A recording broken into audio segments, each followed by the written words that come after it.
Guys हमें उम्मीद होगी कि आप सब अच्छे होंगे। आज हम लोग पढ़ेंगे क्या, तो नंबर सिस्टम का अगला पार्ट। अभी तक हम लोगों ने जो भी पढ़ा हुआ है, यदि आप उन सबको देख करके अच्छे से समझ रहे होंगे तो ये भी लेक्चर आपको अच्छे से समझ में आ जाएगा।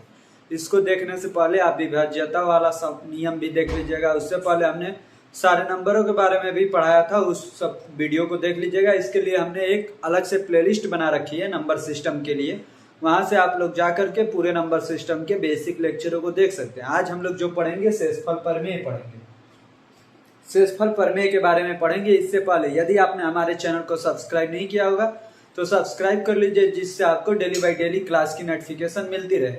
आइए अब हम अपना लेक्चर स्टार्ट करते हैं। क्या है शेषफल प्रमेय? शेषफल प्रमेय का मतलब क्या होता है? शेषफल होता क्या है? जैसे मान लीजिए कि यदि 5 से 22 में भागा दिया गया तो 4 बच गया 20, ये बचा 2, तो ये क्या बचा? यही हमारा शेषफल होता है। तो कितना बचा? 2, तो ये हमारा शेषफल होता है। देखिए अभी तक हम लोगों ने जो भी शेषफल पढ़ा था केवल धनात्मक शेषफल पढ़ा था, लेकिन आज जो हम लोग पढ़ेंगे धनात्मक शेषफल और ऋणात्मक शेषफल, दोनों शेषफलों के बारे में पढ़ेंगे। देखिए आज तक आप लोगों ने ऋणात्मक शेषफल को नहीं देखा होगा, लेकिन आज आप लोग देखेंगे कि ऋणात्मक शेषफल होता क्या है। आइए अब हम अपना देखते हैं कि क्या कौन सा पद क्या होता है, क्या क्या इसमें टर्म यूज होते हैं, क्या फॉर्मूले यूज होते हैं, क्या ट्रिक यूज होते हैं। जैसे देखिए 22 को यदि भागा दिया गया 5 से तो कितना बचा? इसमें जो रिमाइंडर बचा, जो रिमाइंडर मतलब जो शेषफल बचा, हिंदी में ही लिखते हैं, जो शेषफल बचा हमारा रिमाइंडर कितना बचा? प्लस का 2 और माइनस का 3 बचा। ऐसे ही मान लीजिए कहीं और भागा दिया गया 70 में, मान लीजिए 12 से भागा दिया गया तो यहाँ पे प्लस शेषफल कितना बचेगा? तो बचा 72, माइनस का 2 बचेगा। ऋणात्मक शेषफल कितना?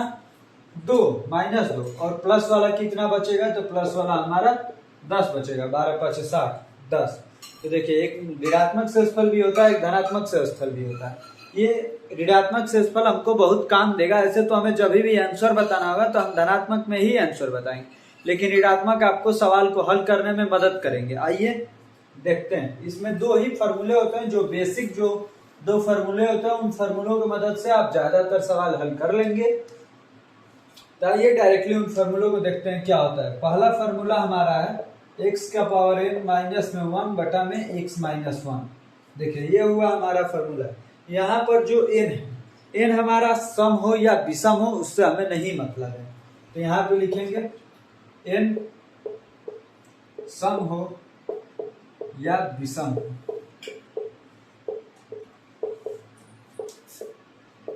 n सम हो या विषम हो, ये हमारा इसमें से पहली कंडीशन निकल के आई।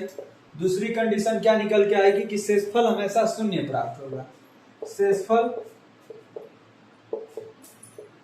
हमेशा शून्य मिलेगा। शेषफल हमेशा हमें क्या मिलेगा? शून्य मिलेगा। एक फॉर्मूला ये हो गया। इस पे हम लोगों को सवाल आएगा तो उसको हल करेंगे, जिसमें x का पावर n कुछ रहेगा -1 बटा में x माइनस 1 होगा, तो इसको हम लोग हल कर लेंगे। जैसे देखिए, जैसे हो मान लीजिए 15 का पावर 16 माइनस में 1 और नीचे में हमारा हो 14। 15 का पावर 16 माइनस 1 बटा 14, तो यहाँ पे शेषफल हमारा क्या बचेगा? तो शेषफल हमारा 0 बचेगा।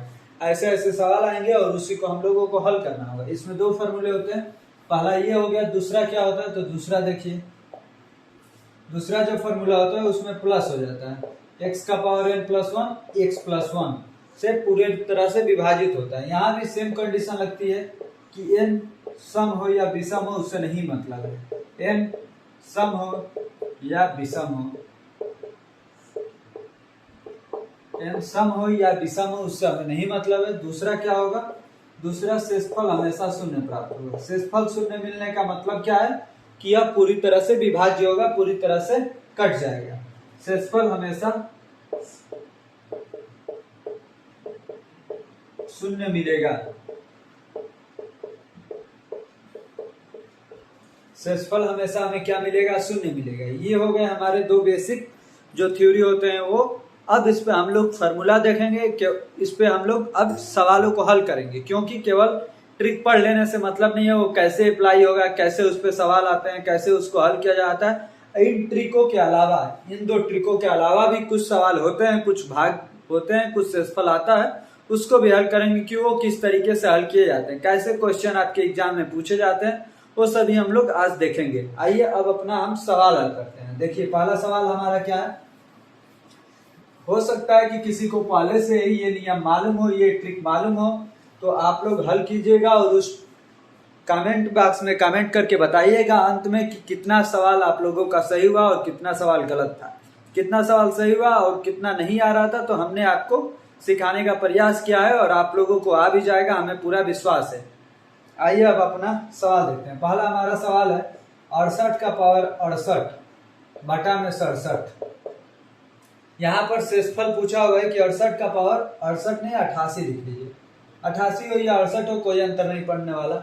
68 का पावर 88 बटा 67। आप लोगों को दिख रहा होगा कि नीचे में तो x-1 है, x का पावर m भी है, लेकिन यहाँ पर -1 नहीं है। तो उसके लिए क्या करेंगे, तो 68 के पावर 88 -1 बटा 67 -1 लिख देंगे। देखिए यदि ऐसा हो जाए, यदि ऐसा ये हो जाए तो हल हो जाएगा। इसको लिख सकते हैं हम लोग 67 को 68 माइनस में 1, x-1 हो गया, x का पावर है बटा में x-1। हम लोगों का फॉर्मूला क्या था, यही फॉर्मूला था ना, x-1। तो इससे पूरी तरह से विभाज्य होगा, शेषफल 0 बचेगा।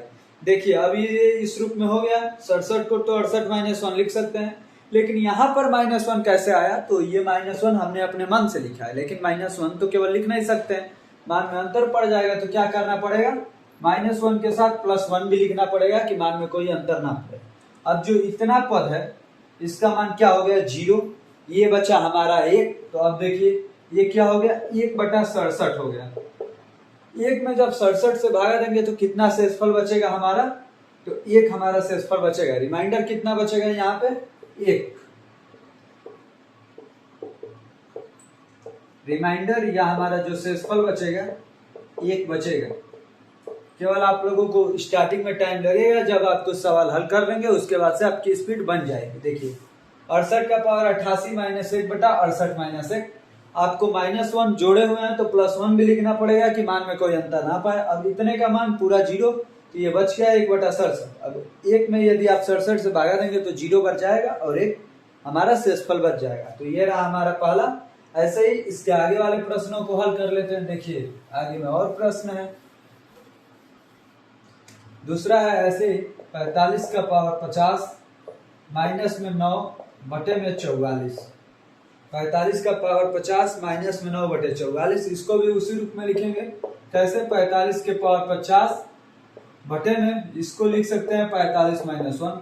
अब x का पावर है बटा में x-1 हो गया। यहाँ पे क्या लिखना पड़ेगा, -1 -8। -9 को -1 और -8 में हमने तोड़ दिया है। अब देखिए इतना पूरे का मान क्या हो जाएगा, तो हमारा 0 हो जाएगा। ये वाला मान बच जाएगा तो -8 बटा 44 हो जाएगा। -8 बटा 44। अब देखिए -8 बटा 44 हो गया ना। जब माइनस में रिमाइंडर बचता है तो क्या करते हैं, इसके में से माइनस वाले को घटा देते हैं। 44 - 8 मतलब कितना बचेगा 36। हमारा रिमाइंडर कितना बचा 36। यही हो गया हमारा आंसर। ऐसे ही और भी प्रश्न कर लेते हैं। ये रहा दूसरा प्रश्न। अब तीसरा हल कर लेते हैं। देखिए तीसरा क्या है, ये दूसरे वाले फॉर्मूले पर है। 45 का पावर 45 + 5 बटे में 44। इसमें भी 44 ही है। तो देखिए x का पावर है बटे में ये x + 1 हो गया है, 44 हो गया है। 43 से 44।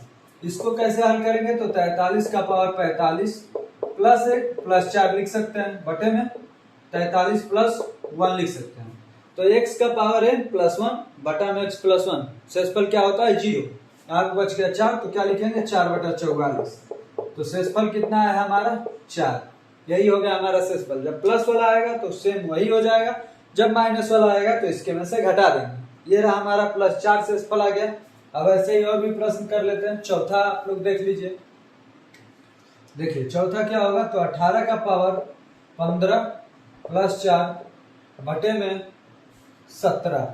देखिए यहाँ पर माइनस वाला आ गया, तो आपको यही देखना है इन दोनों में कि कौन सा प्लस अधिक है कौन सा कम। यहाँ पर ये कम है तो माइनस वाला फॉर्मूला लगाएंगे। 18 का पावर 15 -1 बटा में 17। 18 - 1 लिख लेंगे। अब यहाँ पर -1 लिखे हैं तो 4 यहाँ पर था तो लिखना पड़ेगा +5। जिससे मान में कोई अंतर ना पड़े। अब इसका मान टोटल मान 0 आता है, तो ये है 5, तो क्या हो जाएगा 5/17। शेषफल कितना आ गया हमारा 5, यही 5 हमारा आंसर हो गया। अब हम कर लेते हैं अपना 5वां प्रश्न। अब कर लेते हैं हम अपना 5वां प्रश्न। 75 का पावर 65 प्लस 35 बटे में 76, इसे आप लोग देखेंगे तो देखिए यहाँ पर एक प्लस हो रहा है, तो एक अधिक है तो प्लस वाला फॉर्मूला लगाएंगे, तो इसे लिख देंगे 75 का पावर 65 प्लस 1 बटा में 75 प्लस 1।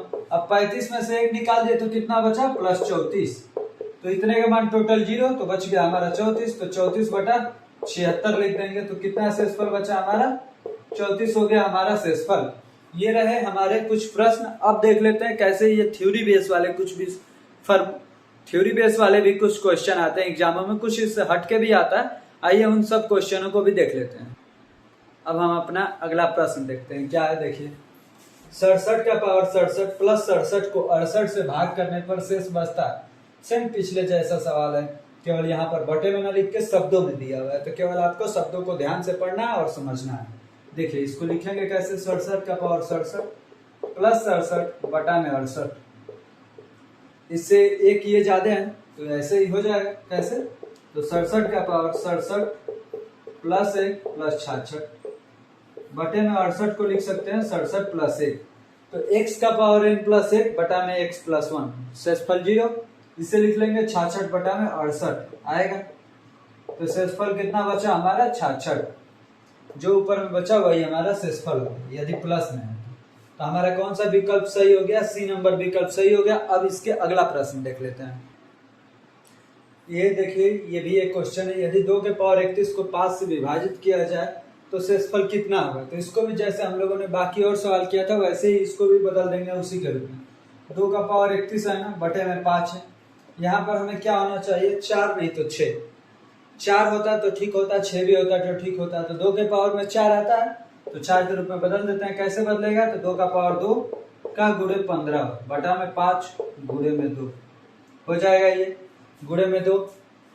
अब देखिए यहाँ पर ये हो गया 2 का पावर 2 का पावर 15, तो इसे 4 लिख सकते हैं, तो क्या हो जाएगा 4 के पावर 15 गुणे में 2 बटे में 5। अभी ये एक ज्यादा है ना, तो प्लस वाला फॉर्मूला लगेगा। कैसे, तो 4 का पावर 15 प्लस 1 बटा में 5, 5 मतलब 4 प्लस 1। अब प्लस 1 किए हैं तो माइनस भी 1 करना पड़ेगा गुणे 2 जो पहले से था। अब पूरे इतना का मान कितना हो जाएगा 0, मतलब शेषफल यहाँ पर कुछ नहीं बचता है, शेषफल कुछ नहीं बचता है, तो ये पूरा खत्म हो जाएगा। -1 गुणे 2 बचेगा, -1 गुणे 2 बटा में 5, ये आया -2 बटे 5। और जब माइनस में ऊपर वाला नंबर आता है तो क्या करते हैं 5 में से घटा देते हैं, तो 5 - 2 कितना आ जाएगा हमारा आंसर 3। शेषफल कितना होगा 3। तो इस क्वेश्चन का कौन सा ऑप्शन सही होगा, बी नंबर ऑप्शन सही होगा। ये रहा था हमारा 7वां क्वेश्चन, बी नंबर ऑप्शन सही होगा। अब देखिए ऐसे ही कुछ और भी अलग तरह के क्वेश्चन आते हैं, उसको देखते हैं। देखिए कैसा क्वेश्चन अब आता है, कुछ जोड़ के रूप में होता है, उसमें भी पूछता है कि अब किससे विभाजित होगा किससे नहीं होगा। तो देखिए जैसे मान लीजिए आ जाता है 3 का पावर 5 प्लस 3 का पावर 6 प्लस 3 का पावर 7, तो ये किससे कटेगा किससे नहीं कटेगा। तो ये कैसे होता है, तो इसमें से जो छोटा घात वाला होता है उसको कॉमन ले लेते हैं। 3 का पावर 5, यहाँ पे क्या बचेगा 1, यहाँ पे 3, यहाँ पे 3 का पावर 2, तो यहाँ पे क्या हो गया 3 का पावर 5, यहाँ पे 1 प्लस 3 प्लस 9, 9 3 12 1 13, तो 3 का पावर 5 गुणे में 13, मतलब या तो 13 से कटेगा नहीं तो इसी में गुणा कर करके पेयर बैठाया जाता है उससे कटेगा। तो ऐसे भी सवाल आते हैं। आइए देखते हैं ऐसे सवाल कैसे आते हैं, कैसे उनकी भाषा क्या होती है, लैंग्वेज क्या होती है, देखते हैं। अब हम अपना अगला क्वेश्चन देख लेते हैं। देखिए क्या है, 3 के पावर 25 प्लस 3 का पावर 26 प्लस 3 का पावर 27 प्लस 3 का पावर 28 निम्नलिखित में से किस संख्या से विभाजित होगा। 4 ऑप्शन है 11, 16, 25, 30। इन चारों ऑप्शनों में से देखना है कि यह किससे विभाजित होगा। सबसे पहले जैसे अभी हमने आपको बताया था कि जो सबसे छोटा घात वाला होता है उसको कॉमन ले लिया जाता है, तो उसको कॉमन ले लेंगे। 3 के पावर, पहले सवाल लिख लेते हैं, 3 का पावर 26 प्लस 3 का पावर 27 प्लस 3 का पावर 28। 3 का पावर 25 को कॉमन लेंगे तो क्या बचेगा हमारा कोष्टक में 1 प्लस 3 का पावर 2 प्लस 3 का पावर 3। तो क्या हो जाएगा 3 का पावर 25 कोष्टक में 1 प्लस 3 प्लस 9 प्लस 27। देखिए 27 3 30 10 40। तो क्या आया 3 का पावर 25 गुणे में 40। अब देखिए इसमें 40 तो कहीं दिख नहीं रहा है, तो 40 को छोड़ देंगे, एक 3 से गुणा करेंगे, 3 का पावर 25 गुणे में 3 गुणे में 40। अब 40 को हम लोग लिख सकते हैं 4 गुणे में 10, 4 गुणे में 10 और 10 और 3 को मिलाएंगे तो 30 हो जाएगा। तो 30 हो जाएगा तो ये संख्या किससे विभाजित हो जाएगी 30 से, क्योंकि यह सभी गुणे में है तो किसी एक से किसी से भी विभाजित होगी। 10 चौके 40 से भी विभाजित होगी, 4 3 12 से भी विभाजित होगी, तो 10 3 30 से भी विभाजित होगी। यदि इसमें 12 होता तो 12 भी सही हो जाता, 9 होता तो 9 भी सही हो जाता। तो इसमें से कोई भी पेयर बैठाएंगे, जो पेयर बैठ जाएगा वो ऑप्शन सही हो जाएगा। तो हमारा कौन सा ऑप्शन सही हुआ सी 30 आंसर होगा। अब हम लोग कर लेते हैं अपना अगला प्रश्न। अब हम अपना अगला प्रश्न देख लेते हैं। देखिए क्या है, 2 के पावर 51 प्लस 2 के पावर 52 प्लस 2 के पावर 53 प्लस 2 के पावर 54 प्लस 2 के पावर 55 निम्नलिखित में से किससे विभाज्य है। 4 ऑप्शन है 23 58 124 127। इसमें भी सेम पिछले जैसा ही करेंगे। 2 के पावर 52 प्लस 2 के पावर 53 प्लस 2 के पावर 54 प्लस 2 के पावर 55। इसमें से जो सबसे छोटा घात वाला होता है उसको कॉमन ले लिया जाता है। 2 के पावर 51 कॉमन ले लेंगे तो 1 प्लस 2 का पावर 2 प्लस 2 का पावर 3 प्लस 2 का पावर 4। तो क्या हो जाएगा 2 का power 51 1 plus 2 plus 4 plus 8 plus 16। 2 के पावर स्क्वायर 4 होता है, 2 के पावर 3 8 होता है, 2 के पावर 4 16 होता है। अब देखिए क्या होगा 2 के पावर 51 इन सबको जोड़ेंगे तो 16 8 24 24 4 28 28 2 30 31 गुणे में 31 31 विकल्प में है तो नहीं। तो देखते हैं, अब 2 इधर लाते हैं तो 2 के पावर 50 गुणे 62 हो जाएगा। अभी भी 62 भी नहीं है लेकिन 62 का 2 गुना दिख रहा है, तो इसे कैसे लिखेंगे 2 के पावर 49 गुणे में एक और 2 इसमें भेज देंगे तो 124 हो जाएगा। 124 वाला ऑप्शन सही हो जाएगा, सी नंबर हमारा विकल्प सही हो जाएगा। ये रहा हमारा एक क्वेश्चन। आज का लेक्चर हम लोग यहीं पे खत्म करते हैं। अगले दिन आपके लिए नेक्स्ट टॉपिक लेकर आएंगे। नंबर सिस्टम में ही एक और टॉपिक बचा हुआ है, उसको भी लेकर आएंगे और आपको समझाने की कोशिश करेंगे। बाकी धन्यवाद आपको हमारे साथ बने रहने के लिए। चैनल को लाइक सब्सक्राइब कीजिए और वीडियो को लाइक कीजिए और दोस्तों को भी शेयर कीजिए। धन्यवाद।